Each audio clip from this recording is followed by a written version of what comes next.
السلام علیکم ورحمۃ اللہ وبرکاتہ۔ الحمد للہ رب العالمین والعاقبۃ للمتقین، الصلاۃ والسلام علی سید الانبیاء والمرسلین وعلی آلہ واصحابہ اجمعین،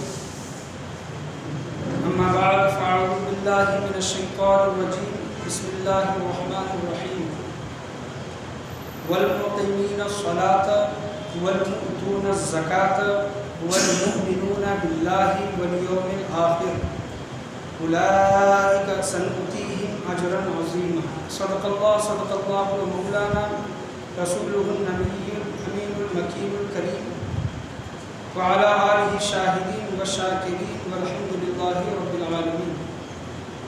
آئیے تقریر کا آغاز کرنے سے پہلے ہمارا مل کر گنبد خضرا میں آرام فرمانے والے آقا حضور قرور شفیع یوم النشور جناب احمد مجتبیٰ محمد مصطفیٰ صلی اللہ علیہ وسلم کی بارگاہ بیکس پناہ میں درود و سلام کا ہدیہ نچھاور کرے بڑی آواز بلند اللہم صلی علی محمد وعلی آل محمد وبارک وسلم صلی اللہ علیہ الصلاۃ والسلام علیک یا رسول اللہ صلی اللہ علیہ وسلم۔ اور ایک مرتبہ اپنی غلامی کا ثبوت دیتے ہوئے محبت و عقیدت کے ساتھ نبی اور آل نبی کے بارگاہ میں درود و سلام کا ہدیہ نثار کریں اللہم صلی علی محمد وعلی آل محمد وبارک وسلم صلی اللہ علیہ الصلاۃ والسلام علیک یا رسول اللہ صلی اللہ تعالیٰ علیہ وسلم۔ آج کا میرا تقریر کا عنوان زکوٰۃ کی فضیلت، اس کے متعلق میں بیان کرنے کے لیے یہاں پر کھڑا ہوا ہوں۔ اکثر دیکھا جاتا ہے کہ لوگ رمضان کے علاوہ بھی دیگر 11 مہینوں میں زکوٰۃ دیتے ہیں، لیکن ہمارا یہاں پر معاملہ یہ رہتا ہے کہ رمضان میں جو کہ ثواب کا درجہ زیادہ ہوتا ہے، تو اس وجہ سے ہم رمضان کے مہینے میں زکوٰۃ دینے کی کوشش کرتے ہیں تاکہ غریبوں کی مدد ہو جائے، رمضان ان کے لیے آسان ہو جائے، اور عید کے دن جو ہمیں چیزیں دستیاب ہوتی ہیں پیسوں والوں کے پاس، لیکن غریبوں کے پاس وہ چیز مہیا نہیں ہوتی، ایک چیز زکوٰۃ کی وجہ سے وہ بھی چیز ان کو کیا ہو جاتی ہے، مل جاتی ہے، تو یہ زکوٰۃ ہم دیتے ہیں۔ زکوٰۃ کے متعلق میں آج آپ کے سامنے بیان کرنے کے لیے کھڑا ہوا ہوں۔ اللہ تبارک و تعالیٰ چھٹا پارہ دوسرا رکوع، خطبے کے بعد میں نے جس آیت کریمہ کا شرف حاصل کیا، اللہ تبارک و تعالیٰ چھٹے پارے میں ارشاد فرما رہا ہے اعوذ باللہ من الشیطان الرجیم، بسم اللہ الرحمن الرحیم۔ والمقیمین الصلاة والمؤتون الزکاة والمؤمنون باللہ والیوم الآخر اولئک سنؤتیہم اجرا عظیما۔ اس کا سیدھا سادہ ترجمہ یہ ہے کہ اور نماز قائم رکھنے والے اور زکوٰۃ دینے والے اور اللہ اور قیامت پر ایمان لانے والے ایسوں کو اللہ تبارک و تعالیٰ عن قریب بڑا ثواب عطا فرمائے گا، بڑا اجر عطا فرمائے گا اللہ تبارک و تعالیٰ۔ تو اس میں 3-4 چیزوں کا ذکر آ گیا۔ پہلا جو جس چیز کا ذکر ہے وہ نماز کا، اور نماز کو قائم کرنے والے اور زکوٰۃ دینے والے، اور آخرت کے دن پر کیا کرنے والے، ایمان لانے والے۔ والمؤمنون یعنی ایمان لانے والے، باللہ والیوم الآخر آخرت کے دن پر کیا کرنے والے، ایمان لانے والے۔ اولئک سنؤتیہم اجرا عظیما، اللہ تبارک و تعالیٰ ان تمام لوگوں کو، نمازیوں کو، زکوٰۃ دینے والوں کو، قیامت کے دن پر ایمان رکھنے والوں کو اللہ تبارک و تعالیٰ کیا کرے گا، اجر عظیم عطا کرے گا۔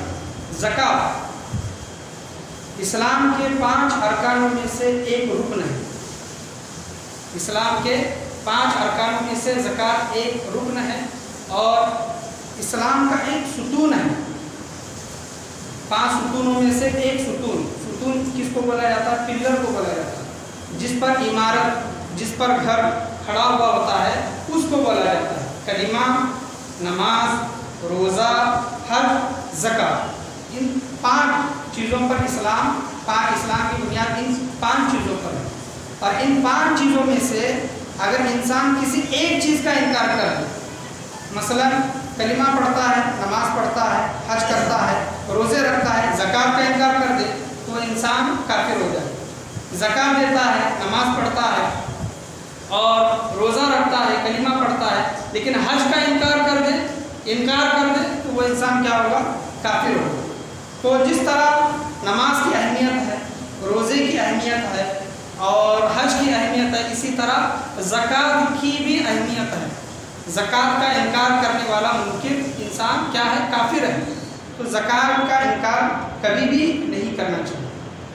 اور زکوٰۃ کے متعلق اللہ تبارک و تعالیٰ نے قرآن کریم فرقان حمید میں جہاں پر نماز کا ذکر آیا ہے، اقیموا الصلاۃ وآتوا الزکاۃ، اقیموا الصلاۃ وآتوا الزکاۃ، اقیموا الصلاۃ وآتوا الزکاۃ، جہاں پر نماز کا ذکر آیا ہے، نماز کے ذکر کے ساتھ ساتھ اللہ تبارک و تعالیٰ نے زکوٰۃ کا بھی ذکر کیا، جیسا کہ ہم یہاں پر دیکھ سکتے ہیں۔ ابھی میں نے آپ کے سامنے جو آیت پڑھی، وَالْمُقِيمِينَ الصَّلَاةَ وَالْمُؤْتُونَ الزَّكَاةَ، یعنی نماز کو قائم کرنے والے، زکوٰۃ ادا کرنے والے۔ اس طرح قرآن کریم فرقان حمید میں علماء کرام فرماتے ہیں 82 مرتبہ اللہ تبارک و تعالیٰ نے نماز کے ساتھ زکوٰۃ کا حکم فرمایا۔ 82 مرتبہ اللہ تبارک و تعالیٰ کا ہمیں ایک ہی حکم ہمارے لیے کافی ہے، اور حضور صلی اللہ تعالیٰ علیہ وسلم کا ایک ہی فرمان احادیث کریمہ میں ہمارے لیے کافی ہے کہ اللہ نے فرمایا ہے، کہ حضور نے فرمایا ہے۔ لیکن یہاں پر دیکھیں کہ اس کی کتنی بڑی تاکید کی گئی ہے، سخت تاکید کی گئی ہے، کیا ہے لوگوں، نماز پڑھو اور زکوٰۃ ادا کرو۔ 82 مرتبہ جب بولا گیا ہے تو اس حکم کی ہمیں تعمیل کرنی چاہیے اور اس کی فضیلت کو سمجھنا چاہیے کہ اللہ تبارک و تعالیٰ نے ایک مرتبہ نہیں، 2 مرتبہ نہیں، 3 مرتبہ نہیں، بلکہ 82 مرتبہ، 82 مرتبہ اللہ تبارک و تعالیٰ نے زکوٰۃ دینے کا حکم فرمایا۔ زکوٰۃ کی اہمیت اس پر سمجھو۔ انشاءاللہ جب میں بعد میں اس چیز پر آؤں گا کہ زکوٰۃ کس پر فرض ہے، کس پر واجب ہے، کس پر نہیں، لیکن زکوٰۃ کی اہمیت، زکوٰۃ کی فضیلت میں آپ کے سامنے بیان کرنے کے لیے یہاں پر کھڑا ہوا ہوں۔ اور 10ویں پارے کا ایک آیت کا ترجمہ میں آپ کے سامنے بیان کرنا چاہوں گا کہ جو لوگ زکوٰۃ کے مال کو جمع کرتے ہیں، یعنی زکوٰۃ کا مال لوگوں کو نہیں دیتے، جو حقدار ہیں، جو غریب لوگ ہیں، مسکین ہیں، فقیر ہیں، بیوہ ہیں، ان کو نہیں دیتے، تو اللہ تبارک و تعالیٰ ان کے متعلق 10ویں پارے میں ارشاد فرماتا ہے، قرآن کریم فرقان حمید کا ارشاد ہے، ترجمہ، جو مال و دولت کو جمع کرتے ہیں، زکوٰۃ نہیں دیتے، اس مال و دولت کو جہنم کی آگ میں تپایا جائے گا اور ان کے جسموں کو، یعنی ان کی پیشانیوں کو، ان کے کروٹوں کو، ان کی پیٹھوں کو داغا جائے گا اور کہا جائے گا یہ وہی مال ہے جو تم جمع کرتے تھے، اب اس کا مزہ چکھو۔ دنیا کا یہ وہی مال ہے جو تم جمع کرتے تھے، اب اس کا مزہ چکھو۔ اللہ تبارک و تعالیٰ قیامت کے دن زکوٰۃ نہ دینے والوں کو یہ عذاب دے۔ اور اللہ تبارک و تعالیٰ کیا فرماتا ہے کہ جو مال ہم نے تم کو دیا ہے اسی مال میں سے خرچ کرو۔ جو مال، یعنی قرآن کریم فرقان حمید کی اگر پہلی سورہ فاتحہ اس کی بعد کی جو سورت پڑھتے ہیں، وَمِمَّا رَزَقْنَاهُمْ يُنْفِقُونَ، جو اللہ تبارک و تعالیٰ نے اللہ تبارک و تعالیٰ ارشاد فرماتا ہے، اور جو لوگ مال جو خرچ کرتے ہیں وہ ہمارا دیا ہوا ہے، یعنی اللہ تبارک و تعالیٰ کا عطا کردہ ہے۔ دیکھیں کہ ایک انسان دن کے 12 گھنٹے کام کرتا ہے اور کمائی 400 روپے، 500 روپے، 800 روپے، 1000 روپے، اور ایک انسان ہے پنکھے کے نیچے بیٹھ کر کام کرتا ہے، اس کی کمائی دن کی 1200، 1500، 2000، 2500 تک ہے۔ یعنی کوئی کمانے والا مہینے کے 20-25 ہزار بھی کماتا ہے کڑی دھوپ میں محنت کر کے، اور کوئی کمانے والا پنکھے کے نیچے بیٹھ کر 50,000 سے لے کر 1,00,000 روپے تک بھی کماتا ہے۔ لیکن دونوں میں فرق ہے، ایک نے میدان میں اتر کر کڑی محنت کی لیکن اس کو اتنا پیسہ نہیں ملا، ایک پنکھے کے نیچے بیٹھ کر کام کر رہا ہے، اس کو سب سے زیادہ پیسہ ملا۔ تو یہ رزق دینے والا کون ہے؟ بے شک اس کی علم کی وجہ سے اس کو دولت مل رہی ہے، اس کے ہنر کی وجہ سے اس کو دولت مل رہی ہے، لیکن رزق دینے والا، رزق بانٹنے والا کون ہے؟ اللہ تبارک و تعالیٰ۔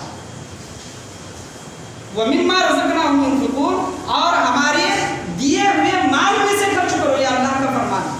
ہمارا دیا ہوا مال، یعنی ہمارے پاس جو مال ہے وہ ہمارا خود کا نہیں ہے، بلکہ رازق، خالق کے مالک اللہ تبارک و تعالیٰ کا عطا کردہ مال ہے، اس مال میں سے اللہ تبارک و تعالیٰ خرچ کرنے کا حکم دے رہا ہے۔ تو جو لوگ، احادیث کریمہ میں آیا ہے، جو لوگ یہ خوف رکھتے ہیں، یہ ڈر رکھتے ہیں کہ ہمارا مال چوری ہو جائے گا، ہمارا نقصان ہو جائے گا، ہے نا، یہ دل میں خوف، یہ ڈر رہتا ہے، تو علماء کرام فرماتے ہیں احادیث کریمہ میں آیا ہے کسی کو یہ خوف ہے، کسی کو یہ ڈر ہے کہ ہمارا مال تباہ و برباد ہو جائے گا، ہمارا مال ختم ہو جائے گا، یا پھر پیسہ چوری ہو جائے گا، نقصان ہو جائے گا، تو تمہیں چاہیے کہ تم زکوٰۃ ادا کرو، سال میں ایک مرتبہ کیا کرو؟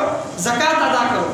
زکوٰۃ ادا کرنے سے اللہ تبارک و تعالیٰ تمہارے دلوں میں سکون پیدا کرے، ایک اطمینان تمہارے دل میں پیدا ہوگا، اور جو خوف مال وہ زر کو لے کر ہے، دولت کو لے کر جو تمہارے دل میں بے سکونی ہے، بے چینی ہے، اللہ تبارک و تعالیٰ اس بے چینی کو دور کر دے۔ اور حضرت ماں عائشہ صدیقہ رضی اللہ تعالیٰ عنہا بیان کرتی ہے کہ اگر کسی پر زکوٰۃ واجب ہوتی ہے اور وہ زکوٰۃ ادا نہیں کرتا اور اپنے مال میں، حضرت ماں عائشہ صدیقہ رضی اللہ تعالیٰ عنہ کیا بیان کرتی ہیں کہ اپنے مال میں زکوٰۃ کا مال ملا لیتا ہے، داخل کرتا ہے، زکوٰۃ کا مال اور اپنا مال، یعنی زکوٰۃ کا مال بھی اسی کا ہے لیکن دینے کے بجائے زکوٰۃ کا مال اپنے پاس رکھتا ہے، تو حضرت ماں عائشہ صدیقہ رضی اللہ تعالیٰ عنہ کہتی ہے کہ اس زکوٰۃ کے مال کی وجہ سے اس کا وہ مال بھی ہلاک ہو جائے، اللہ، اس کا وہ مال بھی ہلاک ہو جائے۔ تو غور کریں، فکر کریں کہ دیکھیں کہ اللہ تبارک و تعالیٰ نے کس وجہ سے لوگوں پر زکوٰۃ فرض کی ہے۔ اور احادیث کریمہ میں یہ بھی آیا ہے، بخاری شریف کی حدیث ہے کہ جو لوگ اپنے مال کو دنیا میں جمع کرتے ہیں، اپنے مال کو دنیا میں جمع کرتے ہیں، یہ مال چاہے سونے کی شکل میں ہو، چاندی کی شکل میں ہو، پیسوں کی شکل میں ہو، زمین جائیداد کی شکل میں ہو، کوئی بھی شکل ہو، کسی بھی شکل میں اپنے مال کو دنیا میں وہ جمع کرتا ہے اور زکوٰۃ ادا نہیں کرتا، بخاری شریف کی حدیث ہے کہ وہ مال قیامت کے دن گنجے سانپ کی شکل میں وہ مال آئے گا، یعنی اللہ تبارک و تعالیٰ اس مال کو گنجے سانپ کی شکل بنائے گا، اور وہ سانپ آئے گا اور ہمارے گلے کو لپیٹ لے گا، اور وہ سانپ کہے گا میں تیرا دنیا کا وہی مال ہوں جو تو جمع کرتا تھا، اب اس کا مزہ چل۔ دیکھیں کہ آپ دنیا میں اگر کہیں پر ہم سانپ دیکھ لیں تو ڈر جاتے ہیں، وہ تو گلے میں آ کر ہمیں ڈسے گا، اس کا تصور ہی نہیں کر سکتے۔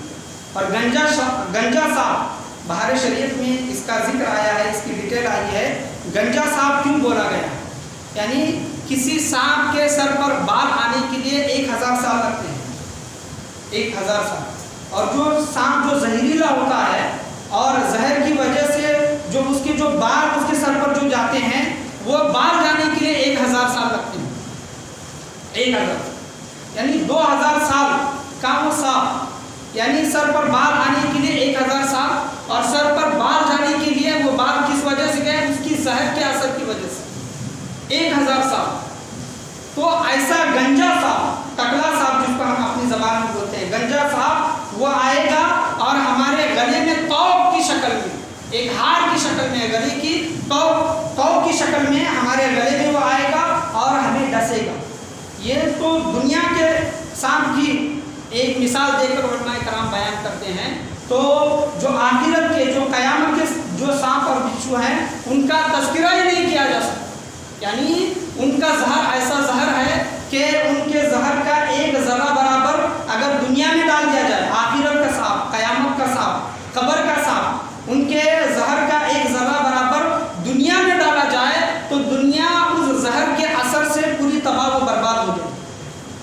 ایسا دردناک اللہ تبارک و تعالیٰ نے عذاب تیار کر کے رکھا ہے جو لوگ اپنے مالوں کی زکوٰۃ نہیں نکالتے۔ سانپ، علماء کرام ایک امت کو درس دینے کے لیے، ایک سیکھ بتانے کے لیے، ایک علماء کرام اسی حدیث کے ضمن میں جو سانپ قیامت کے دن جو مال ہم جمع کرتے ہیں وہ مال کی شکل میں سانپ آئے گا، سانپ کی شکل میں مال بن کر وہ آئے گا، تو علماء کرام وہ یہ بیان کرتے ہیں کہ حضرت موسیٰ علیہ السلام سے اللہ تبارک و تعالیٰ نے سوال کیا۔ یہ واقعہ میں ہمیشہ آپ کے سامنے بیان کرتا ہوں درس حاصل کرنے کے لیے، عبرت حاصل کرنے کے لیے میں بیان کرتا ہوں کہ دنیا میں ہم جو مال جو کہتے رہتے ہیں تو دیکھیں کہ یہ مال ہمیں دنیا میں بھی کتنا نقصان پہنچاتا ہے اور آخرت میں بھی کتنا نقصان پہنچاتا ہے۔ اسی وجہ سے اللہ تبارک و تعالیٰ نے یہ فرمایا ہے کہ انما اموالکم و اولادکم فتنہ، تمہاری جو اولاد ہے، تمہارا جو مال ہے دنیا میں تمہارے لیے فتنہ ہے، فتنہ ہے۔ یہ بیان کیا ہے اللہ تبارک و تعالیٰ نے 10ویں پارے میں ارشاد فرماتا کیوں کہ حضرت موسیٰ علیہ السلام سے اللہ تبارک و تعالیٰ نے پوچھا کہ اے موسیٰ تمہارے ہاتھ میں کیا ہے؟ تو حضرت موسیٰ علیہ السلام نے کہا کہ اے باری تعالیٰ، حضرت موسیٰ علیہ السلام کے ہاتھ میں ہمیشہ ان کا عصا مبارک، ان کی لاٹھی ہمیشہ رہا کرتی تھی۔ حضرت موسیٰ علیہ السلام نے کہا کہ اے باری تعالیٰ کہ یہ میرا عصا ہے۔ حضرت موسیٰ علیہ السلام نے کیا کہا کہ اے باری تعالیٰ یہ میرا عصا ہے۔ اللہ تبارک و تعالیٰ کی بارگاہ میں جب یہ حضرت موسیٰ علیہ السلام نے یہ جب جواب دیا، ایک وقت آیا کہ جادوگروں کے سامنے حضرت موسیٰ علیہ السلام کو عصا پھینکنے کا حکم ہوا، یعنی جادوگر رسیاں پھینک رہے تھے، وہ رسیاں سانپ کی شکل لے رہی تھی۔ حضرت موسیٰ علیہ السلام گھبرا گئے۔ اللہ تبارک و تعالیٰ نے حضرت موسیٰ علیہ السلام کو حکم دیا کہ اے موسیٰ اپنا عصا زمین پر مارو۔ تو جب اللہ کے حکم سے حضرت موسیٰ علیہ السلام نے وہ عصا زمین پر مارا تو وہ عصا اژدہا کی شکل میں بدل گئے، اجگر جس کو بولتے ہیں، اژدہا کی شکل میں وہ بدل گئے، اور وہ اژدہا حضرت موسیٰ علیہ السلام کی طرف آنے لگا۔ حضرت موسیٰ علیہ السلام کی طرف آنے لگا۔ بشری تقاضا، انسانی تقاضا، انسان دیکھ کر گھبرا جاتا ہے۔ حضرت موسیٰ علیہ السلام اس عصے سے جو اژدہا میں جو تبدیل ہوا تھا اس اژدہا سے گھبرا گئے، بھاگنے لگے۔ تو اللہ تبارک و تعالیٰ نے فرمایا کہ اے موسیٰ اس اژدہا سے کیوں بھاگتے ہو؟ یہ تمہارا وہی عصا ہے جو تم نے کہا تھا کہ باری تعالیٰ یہ میرا عصا ہے، یہ میرا عصا ہے، یہ تمہارا وہی عصا ہے جو آج اژدہا کی شکل اختیار کی ہے۔ یہاں پر علماء کرام یہ واقعہ بیان کر کے کہتے ہیں کہ دنیا میں جو انسان کو کہتا ہے کہ میرا مال، میرا کمایا ہوا مال، میری محنت سے کمایا ہوا مال، میرے باپ دادا کا مال، یہ جو کہتے ہیں لوگ، یہی مال قیامت کے دن سانپ کی شکل میں ہمارے سامنے آئے گا اور ہمیں ڈسے گا۔ تو دیکھیں کہ مال ہمارے لیے کتنا بڑا فتنہ ہے۔ علماء کرام یہ کہتے ہیں کہ امیروں سے غریب انسان قیامت کے دن آدھا دن پہلے جنت میں جائیں گے۔ امیروں سے پہلے غریب انسان آدھا دن پہلے جنت میں جائیں گے۔ تو صحابہ کرام نے عرض کیا آدھا دن مطلب کتنا؟ یعنی قیامت کا جو دن ہوگا، امیروں سے پہلے جو غریب لوگ جنت میں جائیں گے، تو صحابہ کرام نے پوچھا کہ آدھا دن مطلب کتنا یا رسول اللہ؟ تو آپ صلی اللہ تعالیٰ علیہ وسلم نے کہا کہ آدھا دن مطلب 500 سال۔ اللہ اکبر! یعنی غریب انسان امیر سے 500 سال پہلے جنت میں جائیں گے، کیونکہ امیروں کو روکا جائے گا اور پوچھا جائے گا کہ تم نے کتنا مال کمایا، کیسے مال کمایا اور کہاں پر خرچ کیا، تم نے زکوٰۃ دی کہ نہیں۔ اس تمام مال کا حساب و کتاب ہوگا، پھر بعد میں امیر لوگ جنت میں جائیں گے۔ تو غریبوں کے یہاں پر دنیا میں اگر ہم بظاہر دیکھیں تو مزے نہیں ہیں، لیکن جو غریب انسان ہے، تقویٰ و پرہیزگاری والا انسان ہے اور اپنی زندگی پورے اللہ تبارک و تعالیٰ کی فرما برداری میں گزارتا ہے، تو ان کے مزے ہیں جنت میں۔ وہ تو امیروں سے 500 سال پہلے جنت میں جائیں۔ تو یہ مال ہمارے لیے دنیا میں بھی نقصان دہ ہے، ہمیں خوف ہے۔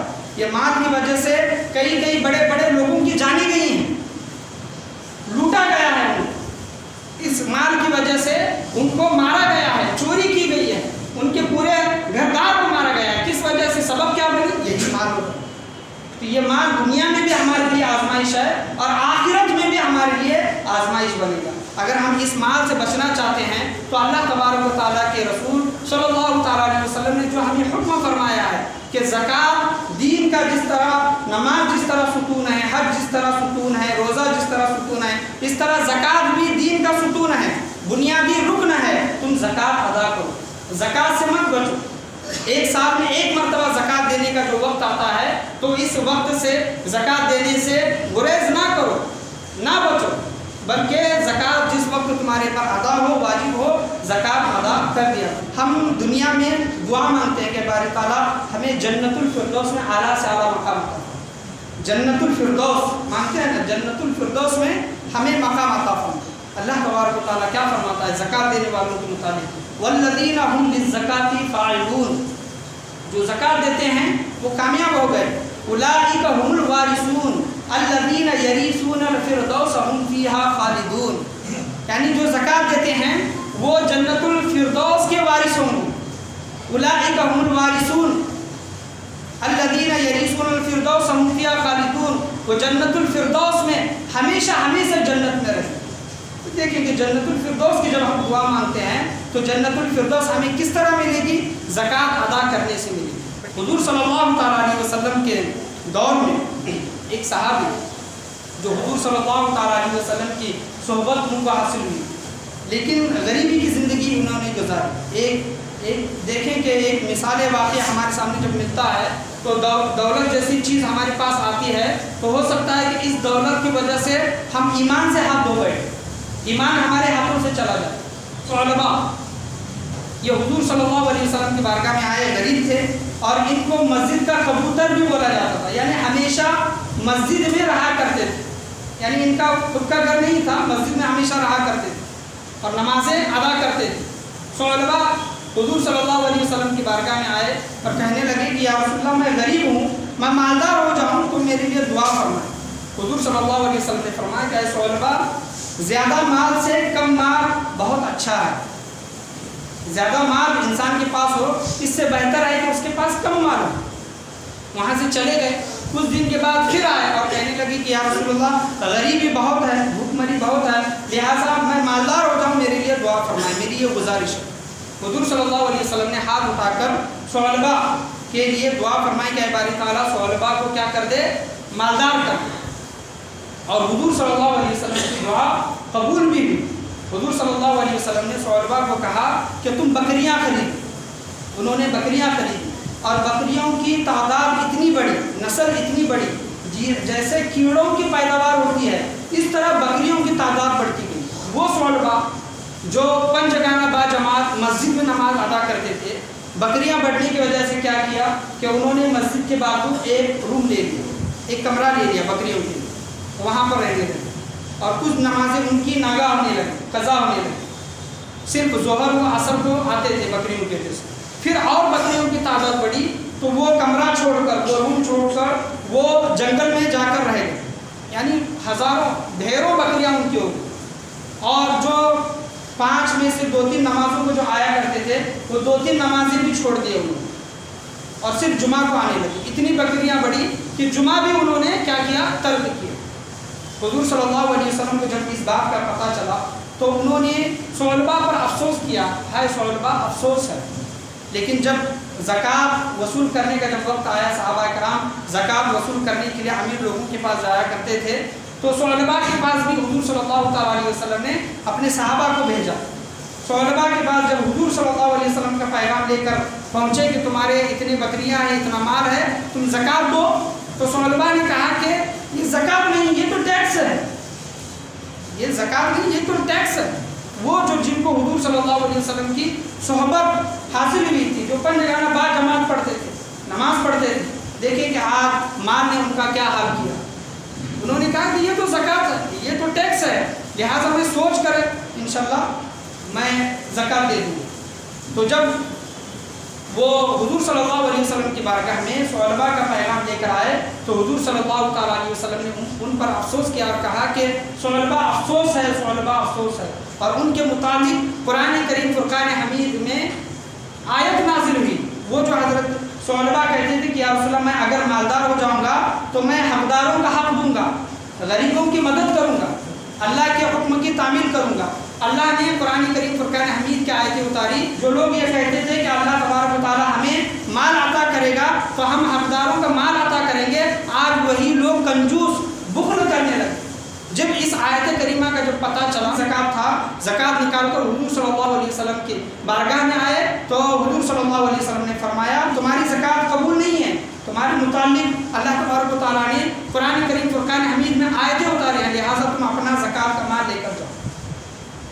لے کر چلے گئے۔ حضور صلی اللہ علیہ وسلم کا ظاہری وصال ہوا، حضرت ابو بکر رضی اللہ تعالیٰ عنہ کا دور خلافت آیا تو وہ مال لے کر آئے۔ حضرت ابو بکر نے کہا کہ جب حضور صلی اللہ علیہ وسلم نے تمہاری زکوٰۃ نہیں دی، تمہارا مال نہیں دیا تو میں بھی نہیں لے سکتا، اس کو واپس بھیج دیا۔ حضرت عمر رضی اللہ تعالیٰ عنہ کے دور میں وہ اپنا مال کا زکوٰۃ لے کر آئے تو حضرت عمر نے کہا کہ جب حضرت ابو بکر صدیق نے تمہارے مال کو قبول نہیں کیا تو میں بھی تمہارا مال قبول نہیں کروں گا، لہٰذا وہ مال بھیجا گیا، واپس بھیجا گیا اور اسی حالت میں ان کا انتقال ہو گیا، اس دنیا سے چلے گئے۔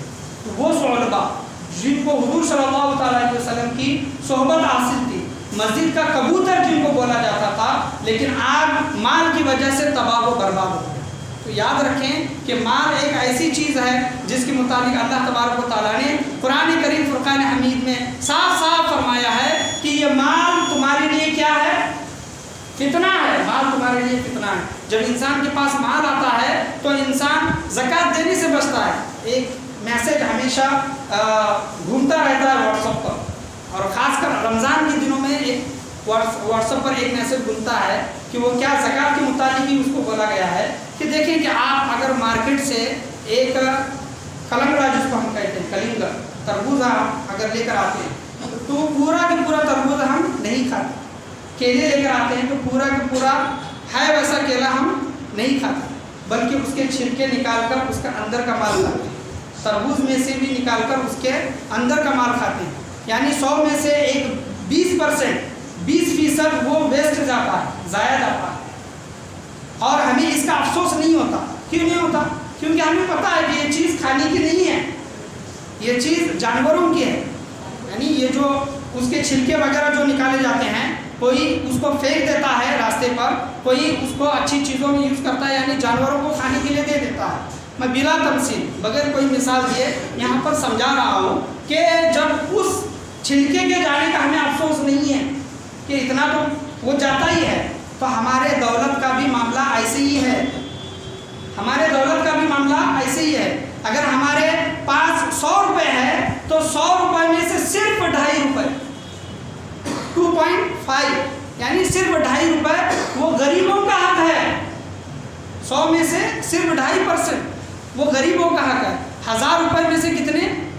250 روپے۔ 100 روپے میں سے 2.5 روپے، اور 1 لاکھ روپے ہے تو 1 لاکھ میں سے 2.500 روپے یہ غریبوں کا حق ہے۔ غریبوں کا حق ہمیشہ دینے کی کوشش کریں۔ اگر غریبوں کا حق ماریں گے قیامت کے دن وہ غریب بھی اٹھے گا، زکوٰۃ جس پر جو زکوٰۃ کا حقدار تھا وہ بھی اٹھے گا، اور اللہ تبارک و تعالیٰ قیامت کے دن ہمارے مال کے متعلق بھی پوچھے گا اور زکوٰۃ کے متعلق بھی پوچھے گا۔ دیکھیں کہ اگر ہم زکوٰۃ سے بچتے ہیں تو جس طرح صلبہ کی حالت بھی اللہ تبارک و تعالیٰ نہ کرے اس طرح ہماری حالت نہ ہو، ہمارا خاتمہ ایمان پر نہ ہو، یا اگر ہم زکوٰۃ سے بچتے ہیں اس کے منکر ہوتے ہیں، اس کا انکار کرتے ہیں، تو اندیشہ ہے کہ ہمارا ایمان پر خاتمہ نہیں ہوگا۔ تو زکوٰۃ ہمیشہ دینے کی کوشش کرے۔ زکوٰۃ ان لوگوں پر فرض ہے جن لوگوں کے پاس 7.5 تولہ سونا یا پھر 52.5 تولہ چاندی۔ کتنا؟ 7.5 تولہ سونا یا پھر 52.5 تولہ چاندی۔ علماء کرام یہاں پر بیان کرتے ہیں کہ 7.5 تولے کا اگر حساب نکالا جائے تو لاکھوں میں چلا جاتا ہے۔ تو 7.5 تولے کا حساب نہ پکڑیں، 7.5 تولے کے پیسوں کی طرف نہ دیکھیں، بلکہ 52.5 تولہ چاندی کے پیسے کتنے ہوتے ہیں۔ آج مارکیٹ میں 1 تولہ چاندی کتنے روپے میں آتا ہے، اور 52.5 تولہ چاندی کتنے روپے میں آئے گا؟ 25,000 30,000 40,000۔ اگر کسی کے پاس 40-50 ہزار یعنی اتنا پیسہ ہے جس پیسے سے 52.5 تولہ چاندی خریدا جا سکتا ہے تو اس انسان پر زکوٰۃ واجب ہے۔ اور شرط یہ ہے کہ آج کی تاریخ میں اگر آپ کے پاس پیسہ آیا ہے تو 1 سال گزرنا شرط ہے، یعنی آج تاریخ کتنی ہے؟ 15 اپریل ہے، تو آنے والے 15 اپریل کو 2023 کو آپ پر زکوٰۃ واجب ہوگی، اور 1 سال گزرنے سے پہلے وہ مال خرچ ہو گیا، کسی طرح سے خرچ ہو گیا، تو آپ پر زکوٰۃ فرض نہیں ہے، واجب نہیں ہے۔ ان چیزوں کو خاص کر کے خیال رکھیں۔ اور صرف 52.5 تولہ چاندی کے بھی پیسے نہیں ہیں۔ مثال کے طور پر سمجھیں کہ 1 تولہ سونا ہے، یہ ہمیشہ میں بولتا ہوں، یہ مسئلے مسائل ہیں، یہ بولنا ضروری بھی ہے، ہر سال بولنا ضروری ہے، کیونکہ لوگ زکوٰۃ سے نہ بچیں، اور جو لوگ نہیں جانتے تو وہ جان لے اور زکوٰۃ ادا کرے۔ اگر کسی کے پاس 1 تولہ سونا ہے، 1 تولہ سونا، 1 تولے سونے کی قیمت آج 50,000 روپے میرے خیال سے چل رہی ہے، اور صرف اس کے پاس 1,000 روپیہ ہے، اس انسان کے پاس جیب میں کتنا ہے؟ 1,000 روپیہ۔ تو 1 تولہ سونا کتنا؟ 50,000، اور 1,000 روپیہ کتنا ہوگا؟ 51,000۔ پیسے نہیں ہیں، بلکہ جو انگوٹھی وغیرہ ہوتی ہے، چاندی وغیرہ، تو اس انگوٹھی کو یعنی اس چاندی کو اور اس سونے کو پلس کیا جائے گا، ملایا جائے گا، اور کتنا مال ہوتا ہے دیکھا جائے گا. اور چاندی اور سونے کو یا پھر سونا یا پھر مال کو، مال تجارت کو یا پھر مال کو اگر ملا کر 52.5 تولہ چاندی آج کے مارکیٹ ریٹ میں اگر جتنا پیسہ نکلتا ہے، اگر اتنا پیسہ ہو جاتا ہے تو اس انسان پر زکوٰۃ واجب ہے. خاص کر ہماری گھر کے عورتوں کو دیکھا جاتا ہے کہ ان کے پاس 1 تولہ 2 تولہ 4 تولہ سونا ہوتا ہے، کنگن کی شکل میں، انگوٹھی کی شکل میں، ہار کی شکل میں ہماری عورتوں کے پاس سونا ہوتا ہے. اور کچھ نہ کچھ ان کے پاس پاکٹ منی یعنی پیسہ کچھ نہ کچھ ہوتا ہے. اگر پیسہ نہیں ہے تو چاندی کی کچھ چیزیں ان کے پاس ہوتی ہیں عورتوں کے پاس، تو ان عورتوں پر بھی زکوٰۃ واجب ہے. عورتیں یہ دیکھتی ہیں کہ ہم تو کمانے والی نہیں ہیں، ہم کہاں سے دیں، ہم تو کماتے نہیں، ہم ہاؤس وائف ہیں، ہم گھر کے کام کرتے ہیں، تو ہم کہاں سے دیں. تو زکوٰۃ واجب ہی سونے چاندی پر ہے. یاد رکھیں جو قرآن میں جو حکم آیا ہے، سونے چاندی کو تپایا جائے گا، گرم کیا جائے گا، اور اس گرم کیے ہوئے سونے چاندی کو آپ کے پیشانیوں کو، آپ کے پیٹھوں کو، آپ کے کروٹوں کو، آپ کے جسموں کو داغا جائے گا. تو زکوٰۃ واجب ہی سونے چاندی پر ہے. تو آپ کے پاس سونا چاندی ہے تو آپ اس کو توڑ کر، سونے کو توڑ کر، چاندی کو توڑ کر آپ زکوٰۃ ادا کریں. آپ ایسا نہیں کرنا چاہتے، آپ کے پاس مال ہے، پیسہ ہے، تو آپ سونا چاندی ہے ویسا رکھیں، اور جو آپ کے پاس پیسہ ہے اس سونے اور چاندی کے بدلے پیسے دے کر زکوٰۃ ادا کریں. یہ علماء کرام سخت تاکید کے ساتھ ارشاد فرماتے ہیں.